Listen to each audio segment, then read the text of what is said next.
Construction has started on my DCC portable layout. This is my first attempt dealing with DCC, and hopefully it'll work out. As you can see, when you're working with polystyrene, you do tend to get the polystyrene snow everywhere. That's just part of the fun. Now this layout will house and run 2-car local commuter services, and they will start from a yard which is in this area. It will run down an incline to this main station. Then from there it will go down a further incline to another station which will be here, and this one will actually be underground, so it can only be viewed from the side.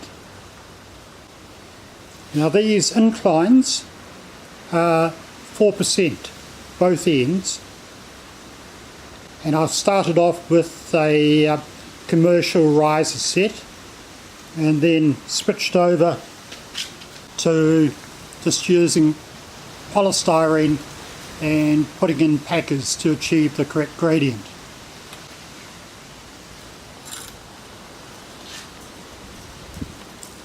Now the layout's just over a metre wide and 193 centimetres long. That's the maximum size that I can fit in my car. Now I should do a trial fit, but I certainly don't want to change anything now, so if it doesn't fit when it's completed, well, that's the way it is. Now I've got a metal trestle table that I can use. It's about a metre wide and about 1.8 long. Okay, looking underneath, you'll see that the baseboards themselves, the timber framing, is made up in a grid pattern, and the pieces are 45 by 19 millimeters, which is not a lot of meat if you're wanting to mount DCC controls on.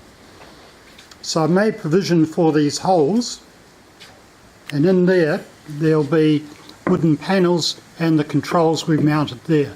So they can be accessed from underneath, although hopefully you won't need to do that. Now all the wiring will run around the internal framework, so if I'm shifting it and lifting from the edges, the wiring is not going to get damaged. Around the exterior, I've used high density polystyrene foam. It's 50 mils thick, and then on top of that I'm using 25 mil normal closed cell polystyrene. That will enable me to get the levels that I want. Now the gap in the middle is bridged with 50mm high density foam, and this gives 3 levels. You've got the subway running up to the main station, and from there coming up to the yard. So the main station is 50 mils higher than the subway, and originally I had intended to the central yard to be 50 mils higher than the main station. But there's only a short run up to that level, and as it's using some sharp curves, I'll be running that at 3%, a 3% gradient. One thing I have learned is that you can get a drum noise effect from polystyrene, as it really amplifies the sound of trains running. Hence most people use a small foam underlay under the tracks or cork. Now I'm trying something different. I purchased a pack of 4 floor mats, which were going cheap on sale. In fact, they're cheaper than buying cork. Now I found that you can drill small holes for the wires in them alright, and the holes do not close up. It will glue nicely, and it's very easy to cut.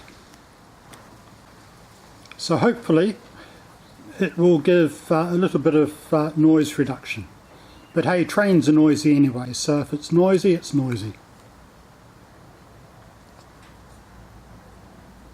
Now I'm thinking that I will run the same matting down the incline,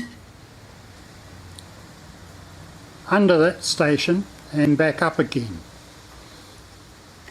And as I mentioned before, I don't think I can go to 50 mils for the central yard. So I'm thinking of combining polystyrene with the layer of this, which is about 12 mils, and that will then make a reasonable height difference between the station and the yard, and train should get up there no trouble at all. This far end will be covered within a mountain, and the two tracks running around the end will essentially be hidden sidings. They can accommodate a 7-car train and a 5-car train. So although the 2-car locals will be doing the main running, occasionally the 7-car will make an appearance, stop at the central station, continue around, then disappear. Same with the 5-car unit, although that will probably also make its way up to the branch line and terminate there. I will be using a Digitrax Zephyr starter unit.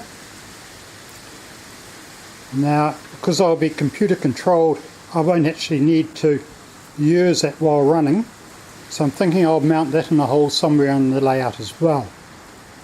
I will have to make allowance for any heat it may give off. I'm using Tormix trackwork and Cutto stations, which we permanently affix. Now the Cutto track is higher than the Tormix track, and the two products match, but using Tormix, the trains will sit a little lower than would normally be the case. So what I propose to do is use some cork, cut a hole for the station platforms so they will sit a little lower, and the track should then be at the right height. And now I picked up some of this.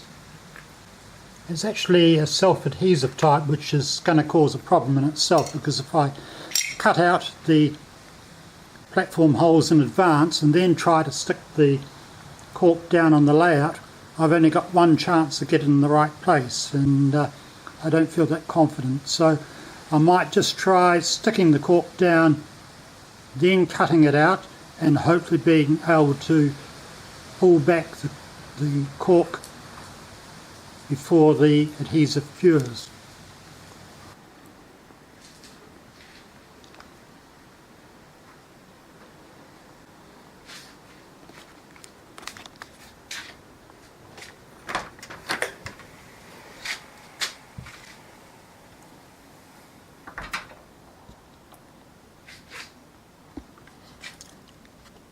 So this is my permanent layout. It's analog, and from here I'll borrow buildings as required and move them over to the portable.